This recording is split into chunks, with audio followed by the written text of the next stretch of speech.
කෑමක් වෙන මේ ගුලාබ් ජාමුන් හරියටම හදන්නේ කිරිපිටි වලින්. හැබැයි මං අද ඔයාලට හදලා පෙන්නන්න හදන්නේ රුලනුයි ඕට්ස් වලිනුයි.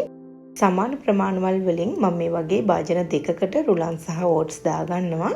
ඊට පස්සේ ටිකක් රස්නෙන් ඒ කප් එකෙන්ම එක ගානේ උණු වතුරත් මේ විදිහට දෙකටම වෙන වෙනම දාගන්නවා.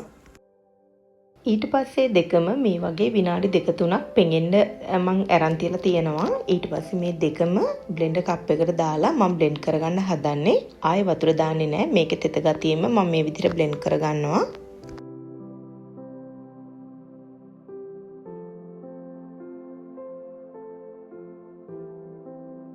මේක බ්ලෙන්ඩ් කරගෙන ආවහම මෙන්න මේ වගේ ටිකක් ඝනකම මිශ්‍රණයක් තමයි හැදිලා තියෙන්නේ.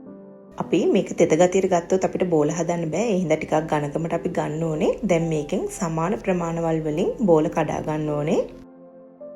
මම මේ වෙලාවේ මේ මිශ්‍රණෙට කිරිපිටි තේ හැඳි දෙකක් දාගන්නවා. හැබැයි කිරිපිටි අත්‍යවශ්‍ය නෑ. මේක ටිකක් මෙලෙක් කරගන්න තමයි මම කිරිපිටි දාන්නේ. කිරිපිටි නැතුවම වුණත් මේක හදන්න පුළුවන්. මේකේ බෝල හදන්න කලින් අපි අත් දෙකේ තෙල් චුට්ටක් ගා ගන්න ඕනේ. මොකද ඕට්ස් කියන්නේ ටිකක් ඇලෙන්න බලනවා වැඩි. ඒ හින්දා අත් දෙකේ තෙල් චුට්ටක් ගාගෙන මෙන්න මේ වගේ බෝල හදා ගන්න ඕනේ.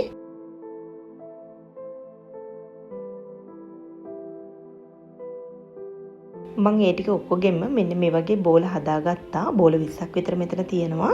ඊට පස්සේ තෙල් ටිකක් රත් වෙන්න තියලා ඒකට මෙන්න මේ වගේ අපි හදාගත්ත ඒ බෝල ටික මේ වගේ එකතු කරගන්නවා. තෙල් ගොඩාක් ඕනේ නෑ. මේක අර වටේ බෙදුනා නම් ඇති. ගොඩාක් තෙල් චාතිකට දාන්න ඕනේ නෑ. මේ වගේ ප්‍රමාණයක් හොඳටම ඇති. මේ ටික ඔක්කොම බෙද ගන්න. ගින්දර අඩු කරලා විනාඩි 4ක් 5ක් විතර යනකොට මේක රන්වන් පාටට මෙන්න මේ වගේ බැදෙනවා. එතකොට බෝල ටික නිකම්ම බර නැතුව මේකේ බැදෙනවා. ඔයාලට අතට දැනෙනවා. එතකොට මේ ටික අයින් කරගන්න ඕනේ. ඊට පස්සේ අපි මේකට දාන පැණි මිශ්‍රණය හදාගමු.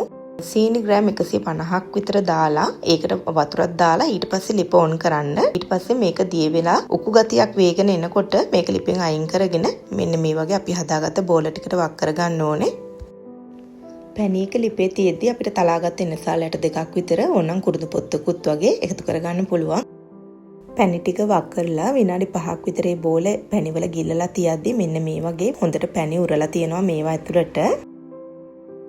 ඉතින් අද වීඩියෝ එකත් හොඳයි කියලා හිතෙනවා නම් ලයික් එකක් කමෙන්ට් එකක් දාන්න. ඔයා මගේ channel එකට අලුත් කෙනෙක් නම් මාව subscribe කරන්නත් අමතක කරන්න එපා.